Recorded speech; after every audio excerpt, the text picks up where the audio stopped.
ప్రభుత్వం అధికారంలోకి వస్తే కరెంటు బిల్లులు తగ్గిస్తామని చెప్పినటువంటి కూటమి ప్రభుత్వం అధికారంలోకి వచ్చిన వెంటనే 6 నెలలు తిరక్కముందే ప్రజల మీద ఇప్పటికే 6,000 కోట్ల రూపాయలు ట్రూ అప్ ఛార్జెస్ కింద అదనంగా భారం వేస్తూ పేద తరగతి అదేవిధంగా పేదవాళ్ల మీద మధ్యతరగతి వాళ్ళ కుటుంబాల మీద భారం పడిగే విధంగా ప్రతి నెలకు ప్రతి యూనిట్ మీద అదనంగా 92 పైసలు భారం పడే విధంగా తీసుకున్న నిర్ణయానికి వ్యతిరేకంగా మరీ ముఖ్యంగా జనవరి నుంచి మరొకసారి బాదుడు కార్యక్రమం కింద 9,500 కోట్ల రూపాయలు పేద మధ్యతరగతి కుటుంబాల మీద ప్రతి నెల ప్రతి యూనిట్ కూడా 92 పైసలు భారం పడే విధంగా పెంచిన విద్యుత్ ఛార్జీలను వెంటనే తగ్గించాలని, తగ్గించేంత వరకు కూడా వైఎస్ఆర్సీపీ పార్టీ జగన్మోహన్ రెడ్డి గారి పిలుపు మేరకు పోరాటం చేస్తూనే ఉంటుందనేది కూడా మీ అందరికీ కూడా మనవి చేస్తున్నాం.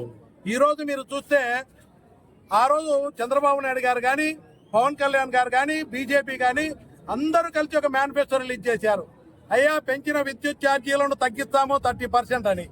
ఈ రోజు చూస్తే 6 నెలలు తిరక్క ముందే 15,500 కోట్ల రూపాయలు ప్రజల మీద భారం పడే విధంగా ప్రతి నెల ప్రతి యూనిట్ కు బిల్లు వచ్చే విధంగా నూతన సంవత్సర కానుకగా ప్రతి కుటుంబానికి ప్రతి కుటుంబంలో కూడా జోబుకు చిల్లుబడే విధంగా 1,000 రూపాయలు అదనంగా కరెంటు బిల్లులు వస్తా ఉన్నాయి, రాబోతా ఉన్నాయి.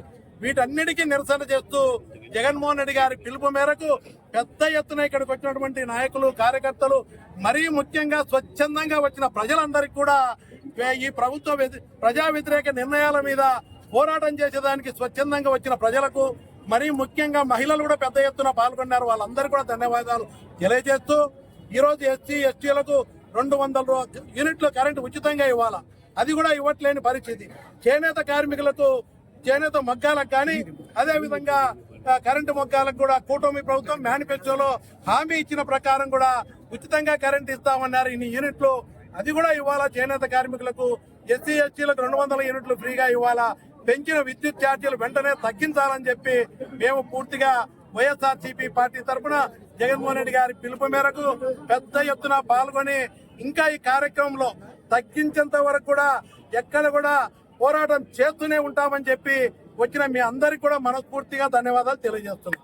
ప్రజలను మోసం చేసి ఓట్లు వేయించుకున్న ఈ కూటమి ప్రభుత్వం మీద ప్రతి ఒక్కరు కూడా ఆలోచన చేయాలా. ప్రజలందరూ కూడా ఇచ్చిన ఏ హామీ కూడా నెరవేర్చాలని పరిస్థితులలో సంపద సృష్టిస్తామని చెప్పి సంపద సృష్టిస్తామని చేయలేక ప్రజల మీద భారం వేస్తూ ఆ డబ్బును వసూలు చేస్తూ అది సంపదన? నేను అడుగుతా ఉన్న కూటమి ప్రభుత్వాన్ని ప్రజల మీద భారం వేస్తూ వాళ్ళ జోబులకు చిల్లులు పడే విధంగా నూతన సంవత్సర కానుకగా 1,000 కోట్ల రూపాయల భారాన్ని వేయడం సంపద సృష్టించడమా? కాబట్టి మీరు ఇచ్చిన మాట ప్రకారం మీరు ఏ విధంగా సంపద సృష్టిస్తారో సృష్టించండి. ప్రజల మీద మాత్రం మీరు ఇచ్చిన మాట ప్రకారం తగ్గించాలా, తక్కువ కరెంట్ ఇస్తామన్నారు, ఇంకా తక్కువ ధరకు కరెంట్ ఇస్తామన్నారు, దాన్ని అమలు చేయాలని చెప్పి డిమాండ్ చేస్తారు.